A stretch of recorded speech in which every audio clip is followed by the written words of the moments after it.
Lenguaje.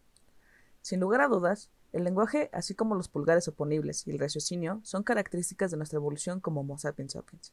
Y sabemos que sin alguna de estas tres estaremos contando la historia muy diferente y sin el lenguaje ni siquiera la estaremos contando realmente. El lenguaje es más que solo una herramienta de la comunicación y comprende más que solo símbolos en orden. Cuando hablamos de este, nos podemos referir al habla, escuchar y comprender lo que nos están diciendo, a leer o escribir, e incluso todas estas juntas. Las formas de estudio más comunes es las personas con lesiones que han sufrido o han nacido con algún déficit, alguna malformación, los accidentes cerebrovasculares y las técnicas de estudio de neuroimagen funcional en sujetos sanos.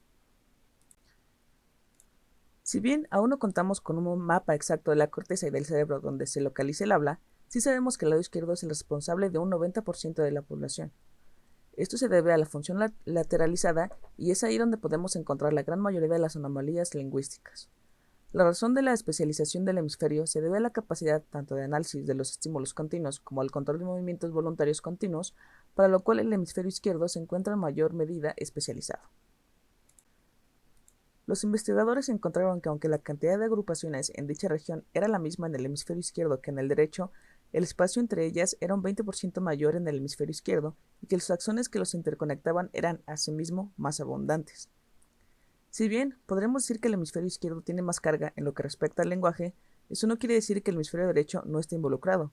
Se ha encontrado que personas con lesiones en el hemisferio derecho tienen problemas con la prosodia y encuentran difícil la tarea, a veces imposible, de leer mapas y formas geométricas, incluso para hablar de ellas. Así que ambos hemisferios están implicados cuando hablamos del lenguaje y la comunicación completa y en forma. Los lóbulos temporal, occipital y parietal están implicados en el proceso del habla, pues para hacerlo, no solo es decir en orden las palabras con un significado coherente, sino también conlleva procesos como recuerdos, sensaciones, percepción, imaginación y un sinfín más que completan esta acción. Por ejemplo, en los lóbulos frontales se encargan de convertir las percepciones, recuerdos y pensamientos en palabras, que no es cosa sencilla. En ella existen muchos mecanismos que trabajan para dar coherencia a las oraciones que una persona pueda decir. El área de Broca, por otro lado, parece contener la secuencia de los movimientos musculares para producir las palabras. Articular palabras no es cosa sencilla. La simple acción de decir una sola palabra implica la coordinación de los movimientos de la lengua, labios, los músculos alrededor de la boca y las cuerdas vocales. Así que, si alguno de estos factores no está coordinado o no se tiene bajo control, las palabras producidas no sonarán como deberían si es que realmente alcanzan un sonido. Es así que la zona inferior caudal del lóbulo frontal izquierdo es el principal candidato para la programación de movimientos para la producción de palabras, aunado a su conexión directa con la corteza motora que coordina directamente dichos movimientos. Comprensión del habla. Hemos hablado de los casos cuando la comunicación inicia con el habla, pero esto es solo una parte de esta, ya que se requiere que alguien reciba el mensaje y para esto también hay muchísimos procesos implicados haciendo que funcione correctamente y se pueda tener una conversación. Podríamos dividir este proceso en dos. Primero, el escuchar las palabras y reconocerlas, y segundo, comprender dichas palabras para entender qué es lo que estamos escuchando. Y para que esto suceda, de principio hacemos uso de la memoria, pues es ahí donde guardamos su significado.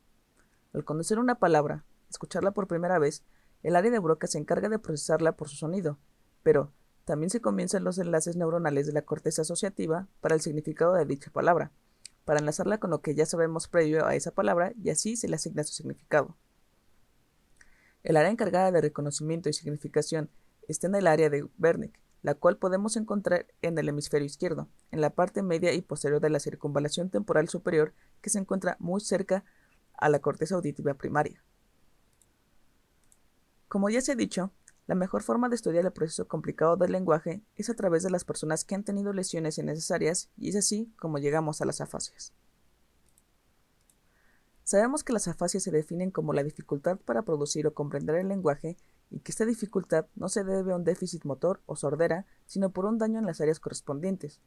Pero dentro de las afasias existen afasias específicas para cada proceso que existe en el lenguaje. Afasia de Broca. Caracterizada por su gramaticalidad, anomia y dificultad extrema en la articulación del habla. La gramaticalidad es referida para cuando un paciente encuentra dificultades para la construcción adecuada de las oraciones gramaticalmente hablando. Las personas con esta afasia en particular suelen usar solo palabras de contenido. Esto quiere decir palabras que contienen en sí un significado como árbol, mano, juego, etc.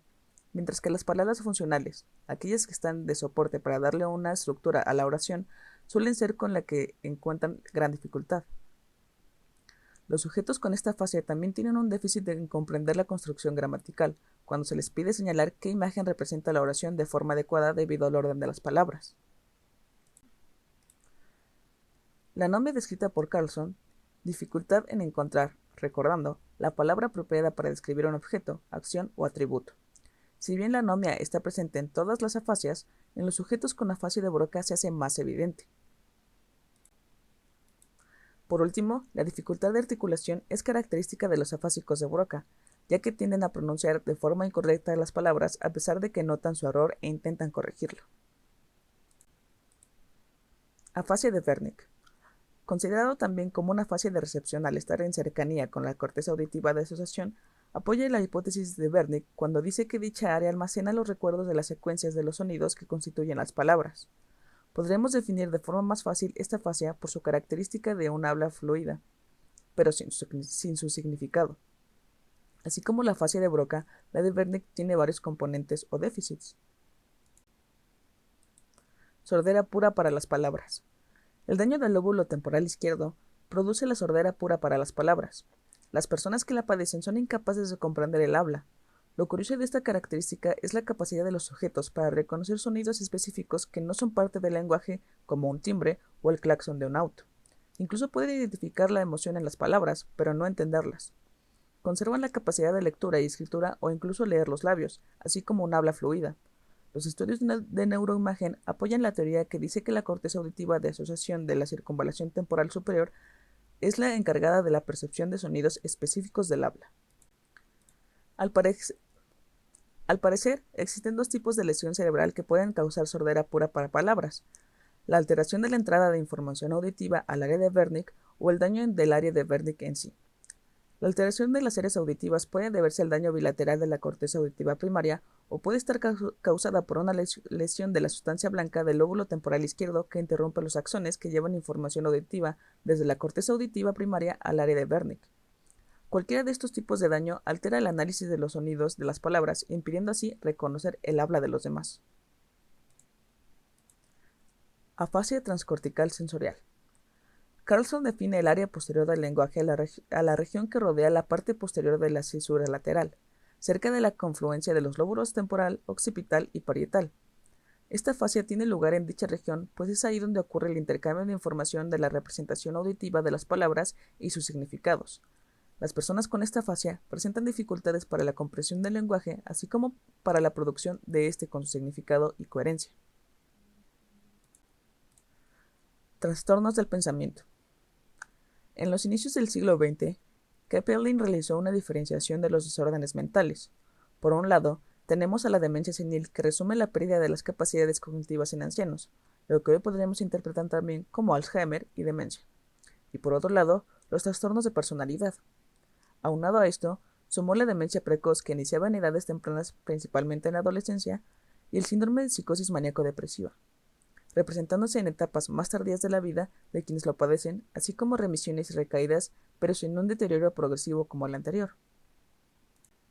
Bleuler optó por llamar esquizofrenia al trastorno de demencia precoz, pues tuvo pacientes que lo presentaban después de la adolescencia y que a veces presentaban una remisión.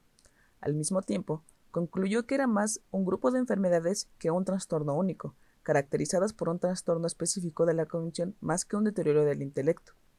La esquizofrenia se caracteriza por episodios psicóticos en los que los procesos del pensamiento del paciente no estaban apegados a percibir la realidad correctamente. Sumado a la pérdida del análisis de la realidad, se suman otras alteraciones o síntomas como los delirios, alucinaciones, pensamiento incoherente, alteración de la memoria y confusión, no todos presentados en todos los casos simultáneamente o en conjunto. Los signos prodrómicos usualmente preceden a los episodios psicóticos: aislamiento social y retraimiento, deterioro del funcionamiento habitual, conductas o ideas extrañas, abandono de la higiene personal y afecto aplanado. Una vez llegado el episodio psicótico, que puede no ser completamente visible por un tiempo, llegan los síntomas negativos. Actúa de forma excéntrica, socialmente aislado, afecto aplanado, empobrecimiento del impulso social, pobreza del habla, incapacidad para mantener la atención por largos periodos de tiempo, falta de motivación. Por otro lado, los síntomas positivos son delirios, alucinaciones importantes, ya sean auditivas, que son más comunes, o visuales, pensamiento alterado, incoherencia, pérdida de la asociación normal entre ideas o notable pobreza del lenguaje y el aplanamiento afectivo. Para el diagnóstico de esquizofrenia, se requiere que el paciente esté enfermo o presentando síntomas por al menos 6 meses, así como la presencia de una fase psicótica seguida de una fase residual. La esquizofrenia puede dividirse en 3 tipos: esquizofrenia paranoide, que se caracteriza por el delirio de persecución; esquizofrenia desorganizada, que se caracteriza por su aparición en edades tempranas y variedad de síntomas y deterioro de la personalidad; y la esquizofrenia catatónica, donde predomina el mutismo y posturas anómalas. El pronóstico de la esquizofrenia suele ser desfavorable, pues existen frecuentes recaídas con las cuales el deterioro se hace más presente.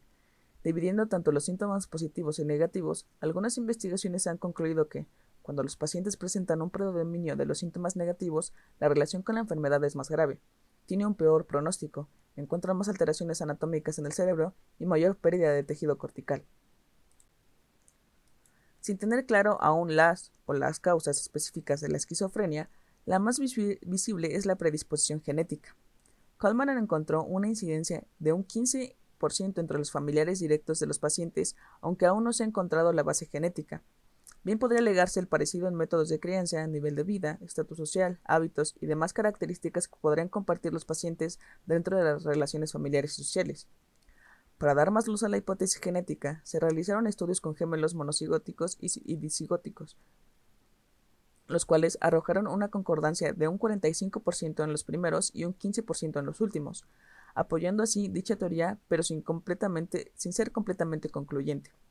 Por otro lado, encontraron que los familiares sanguíneos directos de los pacientes con esquizofrenia llegaban a presentar el trastorno esquizotípico de la personalidad, que es como una versión más leve de la esquizofrenia y sin los síntomas psicóticos característicos de esta.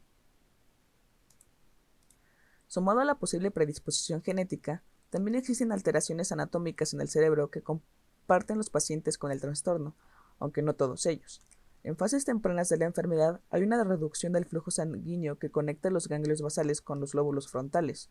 En dichos lóbulos parece existir una alteración, pues en los estudios de flujo sanguíneo se ha notado que dicho flujo no aumenta cuando se realizan tareas de memoria activa, cosa que sí sucede en sujetos sin el trastorno. Por otro lado, la corteza del lóbulo temporal medio es más delgada y la parte anterior del hipocampo es más pequeña que en las personas sin el trastorno, principalmente en la parte izquierda. Por último, los ventrículos laterales y el tercer ventrículo están agrandados, reduciendo el volumen del lóbulo frontal y temporal. Estos cambios fisionómicos son más notables en pacientes con predominio de los síntomas negativos.